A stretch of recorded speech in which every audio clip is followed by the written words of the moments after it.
सरकारला दुःखाची जाणीव करून देणं हा जर गुन्हा असेल तर तो गुन्हा मी केलेला आहे।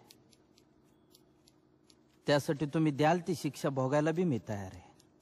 तुम्हीच आम्हाला सांगा आम्ही जगायचं का नाही ते। सरकार शेपूट हलवून हलवून मैस दमती पण पाठीवरचा कावळा उडत नाही, तसा आत्महत्येचा विचार आमची पाठ सोडित नाही। कोरड्या आबाळावानी कपाळ असणाऱ्या बायका, बिनबापाची लेकरं असल्यासारखी माळावर फिरणारी जनावर,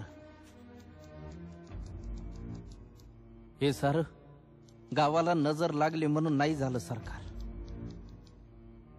गावाकडे कुणाचीच नजर गेली नाही म्हणून झालं।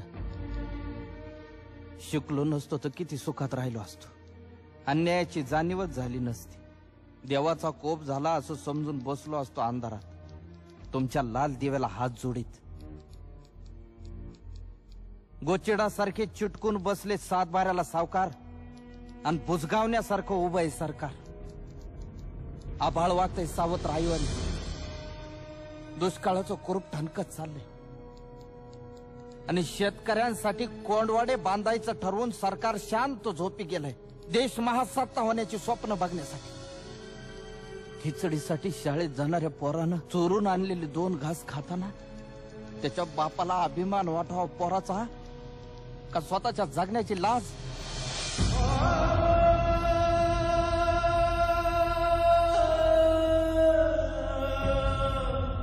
अजून अंत पाहू नका सरकार, शेताचा मसनवाटा झालेला आहे।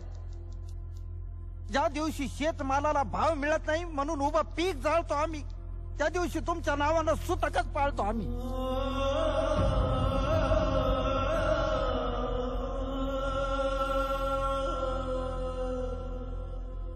आता तरी विचार करा, नाहीतर 1 किलो गव्हासाठी तुम्ही 1 दिवस देश गहाण ठेवलेला असत। त्या दिवशी ध्यान देऊन बघा, माझ्या पिंडाला कावळा शिवलेला असत।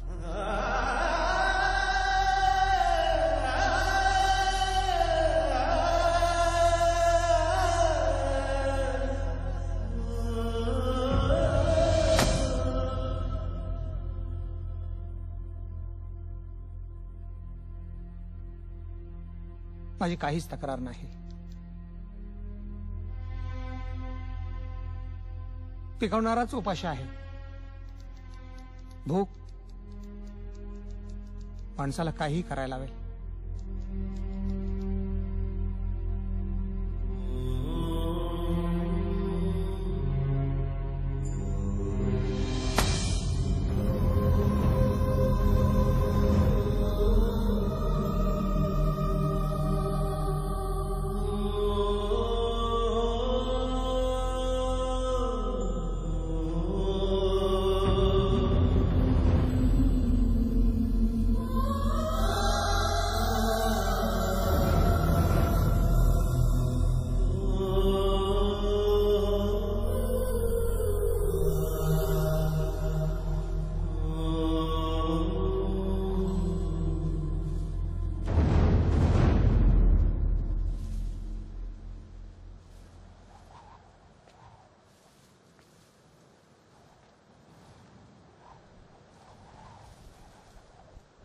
अशाच वावटळी उठायला लागल्या होत्या।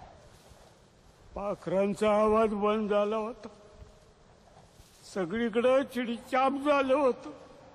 सावध राहा रे, या टायमाला नक्की भूकंप होणार।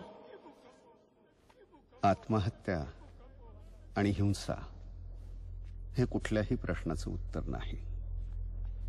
समाज व प्रस्थापितांनी आणि प्रामुख्याने शासनानं शेतकऱ्यांचं दुःख समजून घ्यावं व माणूस म्हणून त्यांचं जगणं मान्य करावं ही माफक अपेक्षा।